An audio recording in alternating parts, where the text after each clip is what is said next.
The voice of sharing, DurianASEAN.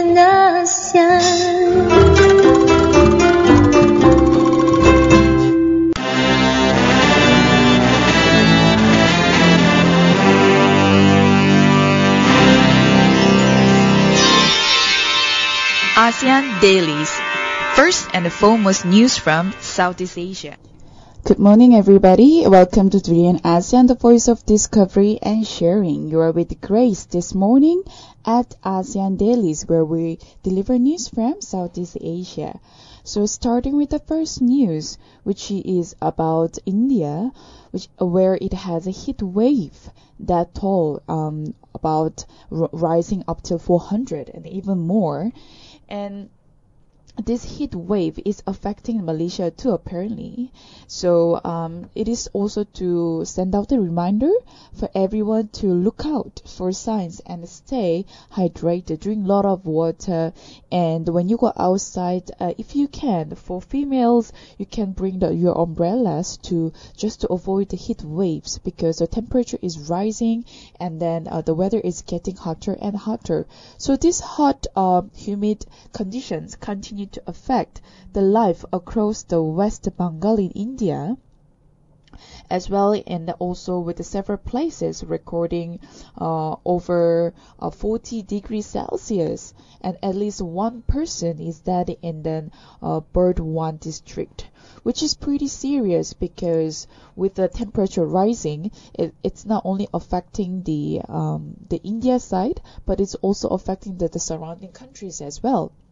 So this man who's 45 years old, who worked at a federal steel unit in the Burdwan, was working in an open space inside the factory. Then when he complained of exhaustion around 8:30 a.m. in the morning, and was taken to Burdwan Medical College Hospital and died, so which is totally affected by the heat stroke. And then there are also other dead cases, and this is going to rise after that. It was counted around 246, and now it's counting even more. That's counted from India itself. So there was no exact respite from blistering the heat in the desert state of Rajasthan, where all this district remained the hottest place, with a recording maximum of 45.6 degrees Celsius, which is very, very high compared to, the temperature in Malaysia. But then if the temperature exceeds 40 degrees and 39 degrees, it's already considered the place is really heaty, and it's really impossible for people to go out and function and also to work at the normal condition. It is almost impossible.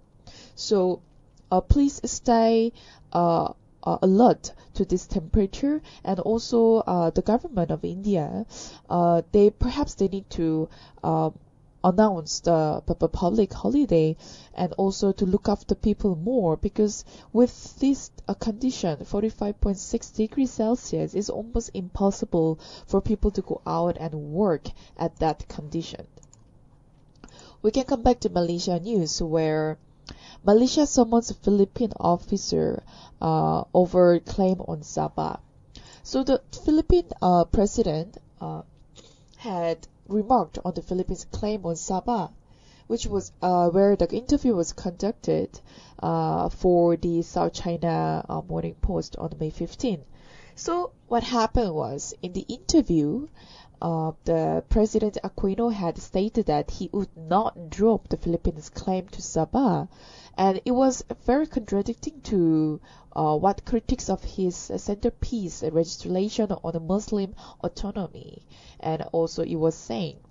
So Malaysia's MFA on Sunday said in a statement that its position that Malaysia does not recognize and will not entertain any claims by any parts on Sabah. And also, in addition to that, Sabah is recognized by the UN and also the international community as part of Malaysia since September 16 in 1963.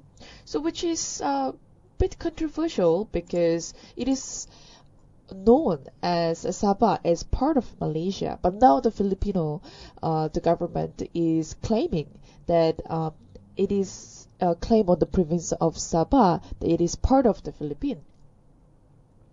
So it is quite an issue because now the question is, how would you solve the problem like Sabah? Now it is literally stuck between the Philippines and Malaysia, which is very nearby the borderline, and more than 350 years later, going back to the history, the Sultan's heir have come to remind Malaysians that it is still considered Sabah to be part of the Malaysia, not as a part of Philippines. But the history is not that simple, and of course Malaysia has never had no intention of giving up Sabah to little land of Filipinos, of course. And even today, Malaysia pays about 5,000 Malaysian ringgit a year to the Sultan of the Sulu. But according to the British, and also after independence in Malaysia, it was also stated that he has always maintained it means whether the land is for sale or lease. So it is quite of a story between the Malaysian and the Philippines, where again another territory claim has been made by the government. So we will keep you updated regarding this news on the Sabah. But moving on to another pretty controversial issue, which is 11 Malaysian Plan, which was announced by our Prime Minister Najib the other day. But how many people out there do know about this plan, which was followed by, of course, the 10th Malaysian Plan? But it is clearly stated that this plan must be closely monitored and also evaluated. Again, the plan sounds very ambitious, and also at the same time it sounds very it was very beautified by a lot of plans and the statements that was made. But however, the response on this Twitter and other social media platforms, which is not really pleasant, and also everyone seems quite disinterested, and also probably because of all those jargons and the statement that was made, and all those promises were not met to our expectations. So Navratham said monitoring of the 10th Malaysian Plan was not adequate, with the many initiatives falling short of targets, leading to delays and also additional cost. So this is one of the weaknesses that Malaysia has been having, that once the plans are made, really it needs to be kept to the promises that has been made to the public, as well as the execution of the plans. And this stuff needs to be addressed properly to prevent individuals from taking advantage of all the system. But it was also said the focus on the good governance and anti-corruption reforms should have been made a really long time ago in the last push towards the developed nation status by Vision 2020. And also the plan was to establish the Malaysian National Development Strategy, and also drawing up the 5-year Malaysian Productivity Blueprint could strengthen the implementation of approaches and also governing mechanism. And also in addition to that, in the 11th Malaysian Plan, where is the exact statement towards the civil servant? So civil service is definitely an area that we need to improve on, and it seems that it's quite slow as well as ineffective. So next exit policy for this civil servant outlined in the 11th Malaysian Plan will not result in any mass dismissals of public servants. Well, rather it is a policy to improve the civil service by letting go of the small percentage of all those non-performers who fail to buck up after being given a chance to do so.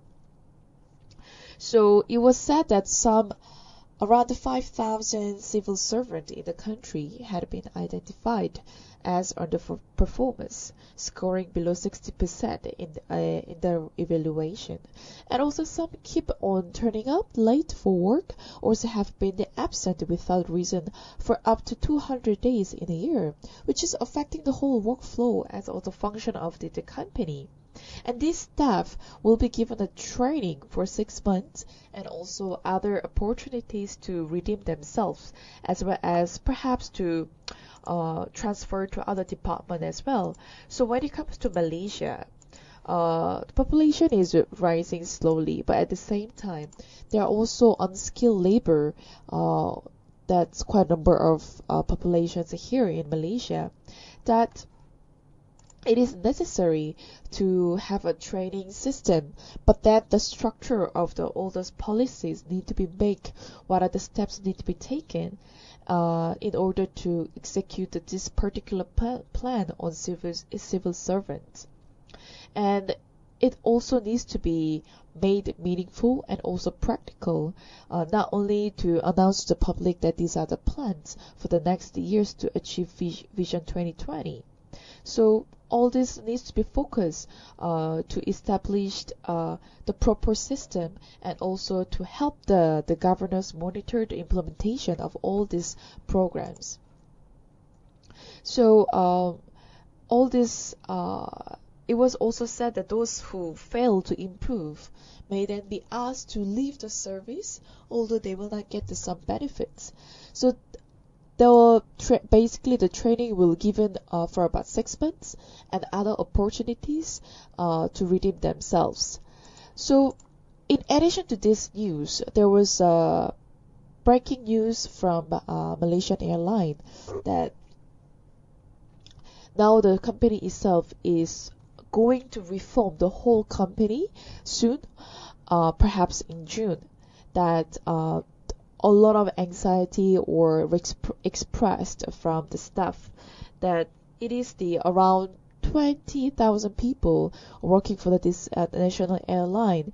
It will either be tears of joy or anguish when they get all this termination and re-employment letters in a matter of days. So this Malaysian airline, which is one of the country's biggest government-linked companies, started very long time ago after the Malaysian independence, apparently will terminate its entire workforce to start afresh as smaller airline with a regional focus rather than international. So no GLC in Malaysia has ever sacked nearly everyone, and this could well be the most number of people ever sacked in one day in Malaysia, and this will bring another dramatic change in the company.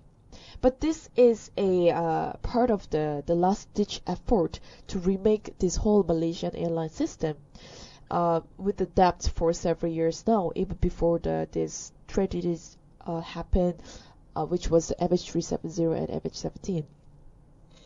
So today the administrator will be appointed. So he is Dr. Muhammad Faiz Azmi, Executive Chairman of the Consulting and Audit firm, and he will sign all those termination letters. So this is another breaking news coming from our Malaysian airline. So around 6,000 people will be terminated at the same time, but some will be released in the phase to manage the transition as well. But you never know. You just need to wait. But if there are people out there who will be just sacked from the company overnight, so it also needs to taken into consideration by the government. What will happen to them? What kind of opportunities, or is there any compensation plans after that? So we'll be back after this short break, and we'll deliver more news from Southeast Asia, so stay tuned.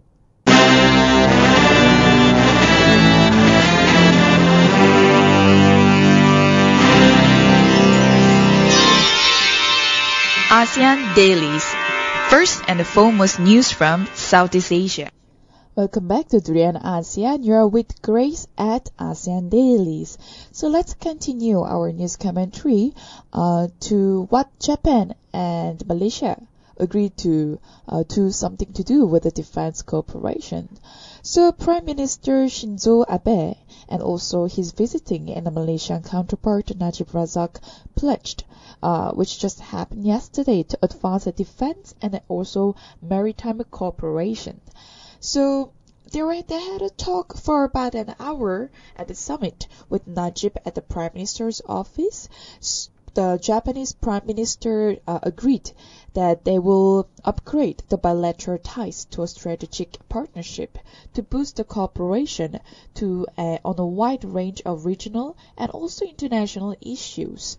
So this is pretty a concrete effort, and then they also agreed to cooperate in the field of defense equipment, according to the Prime Minister Abe.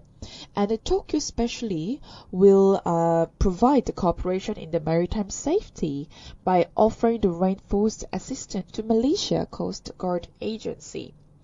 And Abe and the Najibs decided to initiate the negotiation on the framework of cooperation on the transfer of defense equipment and technology as well. In fact, this is the first time that Japan has initiated this talk with a member of Association of Southeast Asian nations on the transfer of defense equipment and technology. And coming from Japan, which is where it is a developed nation and has a proper equipment and technology, is actually a welcoming news to Malaysia. So, well, going back to this issue of South China Sea, both leaders, Najib and Abe, they needed to reaffirm the importance of maintaining this peace, stability, security, and the freedom of navigation. So in the flight over the area, and all the joint statements said that it is necessary to have a resolution towards this China's aggressive land reclamation work there. So at the same time, Abe expressed that Japan will launch a new training program, and in which 500 vocational trainees will come from Malaysia over the next 5 years to help build the foundation for future bilateral relations. And also economic part, Japanese Prime Minister pledged to cooperate with the Malaysians' development under high-quality infrastructure initiatives. So which he recently said that around $110 billion investment over 5 years in Asia in cooperations with the Asian Development Bank. So his initiatives to support the region, especially the announcement to promote the partnership in equality of in infrastructure, will definitely bring the significance to the future development of ASEAN as a community for sure. And Prime Minister of Japan also said he pitched Japan's Shinkansen technology to Najib for the high-speed rail project linking Kuala Lumpur and Singapore.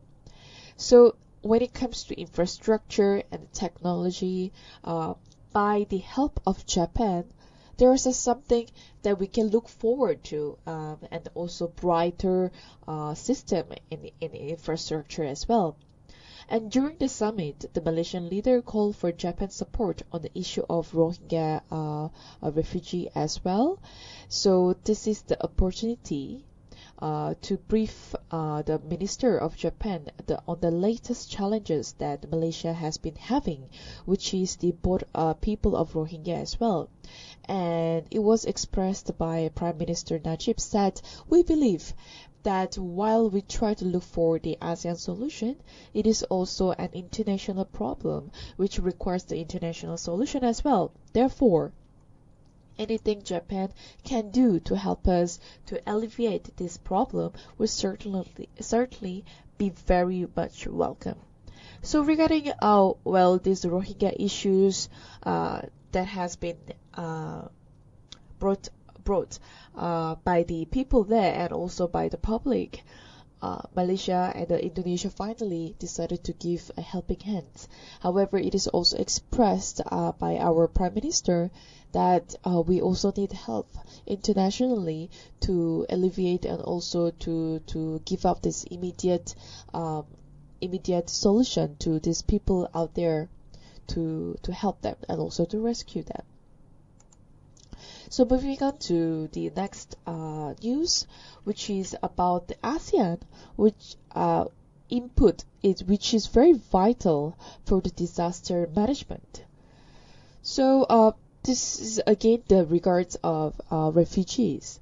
So ASEAN Regional Forum Disaster Relief Executive is vital in testing civil and military preparedness for disasters. So one of the challenge that is to managing the media. One of the examples would be during the Kuala Krai floods last year. We could not inform the media about what was happening at that time. So all those disaster managers were biting their nails to how to just to manage it. And they had to manage the needs of vulnerable people, including senior citizens as well as the disabled. All those exercises have been made and also conducted for quite some time already. And this year's series stands out as it is the first after ASEAN leaders formed the One ASEAN and the One Response initiatives. So one of the most memorable moments of the search and also rescue in Nepal was the sight of Malaysia's SMART team members, the Thai search and rescue team, and the members of Singapore civil defense rescuing the carrying and also injured victim together, which is very setting an example coming from the ASEAN regional help. So when it comes to disaster matters, it is very important to give up the helping hands. But not only that, with a proper system, proper policy, and by giving the immediate, having the immediate reaction as well as having the immediate solution to all these problems. So this was one of the largest participation, where more than 3,000 people were involved, including, of course, over 1,000 foreign participants. And like I mentioned, Nepal was one of the memorable moments, and it is a cooperation between the ASEAN countries. So this exercise needs to foster and also needs to boost up by the government of ASEAN as well as from public itself. So it has to be done really fast, and the participant must treat it like it's a real life situations. And they also want to find the best practices and best solutions which will be used in disaster management in the country. So this kind of exercise is necessary, and this kind of exercises and practices need to be made even more and more. So we'll take another short break. After this, perhaps we'll focus news from Myanmar.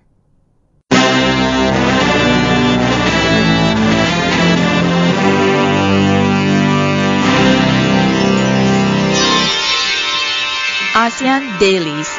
First and foremost news from Southeast Asia. Welcome back to DurianASEAN. You're with Grace at ASEAN Dailies. So let's deliver the news from perhaps this time from Myanmar, that regarding all those Rohingya issues. Myanmar has enacted the population law, the rights group said, and also it targets the persecuted Rohingya Muslims. This is a minority group at the center of the migration crisis that has been the thousands that fled countries. So despite this Rohingya, together with the Bangladeshi migrants. They have been rescued on the Southeast Asian shores after, putting on themselves on the boat journey since the Thai crackdown on human trafficking in early May. And also tens of thousands of Rohingya have fled Myanmar in recent years in escape to sectarian violence, as well as the suffocating restrictions preventing them from traveling and working. So this new Myanmar legislation would allow the regional governments to introduce family planning regulations to lower the birth rates in their states. And also the state-run Myanmar Ali newspaper, it was reported that President Thein Sein approved the law, which was just perhaps a week ago. And under this law, local authorities can survey their region to determine if all those resources are unbalanced because of the high number of migrants in the area, and also high population growth rate, and also high birth rate. So they can ask the central government to impose laws making it compulsory for women to wait at least 36 months after giving birth before having another child. So this is the family plan system which was introduced sort of recently by the government in Myanmar. But the consequences for this breaking the birth spacing rules are still unclear, and the Human Rights Watch they expressed that the new law clearly targets the Rohingya who lived in the western Rakhine states, where they are not recognized as a citizen and are instead referred to as Bengalis or illegal immigrants from Bangladesh. So this will make things worse. This will make the situation worse in the Rakhine states regarding this ethnic and religious tensions. And it is also expected that the Muslim Rohingya in the Rakhine states will be the target number one of this law which was enacted in Myanmar. So this legislation comes despite the Myanmar facing this mounting international pressure to this stem to help out this Rohingya community, and it was considered by the UN to be one of the world's most persecuted minorities. So it was expressed by the UN said that this new law defy the calls for the reconciliation and respect for rights in Rakhine. The neighboring countries have argued and they wanted to help out and send our voices that it is needed to prevent further boats full of desperate people setting out to sea. And also in an official report following this 2012 unrest, which left around 200 dead and displaced 140,000 mostly Muslims, the government commission said authorities should encourage family planning in Rohingya communities to limit population growth. So the question here is, where is the leader's voice from the opposition in Myanmar? Well, Aung San Suu Kyi is yet to comment on this current migrant crisis, and silent observers definitely it attributes to fears over this alienating voters in the Buddhist majority nation ahead of elections stated for November. So this law shouldn't have been enacted. We, as in the women, are the ones who will suffer. And not only that, but also regards to all this what has been faced by Rohingya community, definitely this law will only make all this situation worse. And this new Myanmar legislation would allow the regional government to introduce the family planning, which is just the lowered birth rates. But this is definitely targeting the Rohingya community in Rakhine states. And this state-run Myanmar, will definitely have a different or a mixed feedback from all these neighboring countries as well again. So that's it for our news from ASEAN Dailies. And to get more information, please do visit our website at DurianASEAN.com. But also not to forget, we have 4 other social channels such as Twitter, Facebook, YouTube, and Instagram. So check us out there for more information, and you can also click our links to read the news as well as to listen to our podcast. And if you're on the moves, do download our TuneIn app and look for us at DurianASEAN. Stay tuned for the Durian Heat.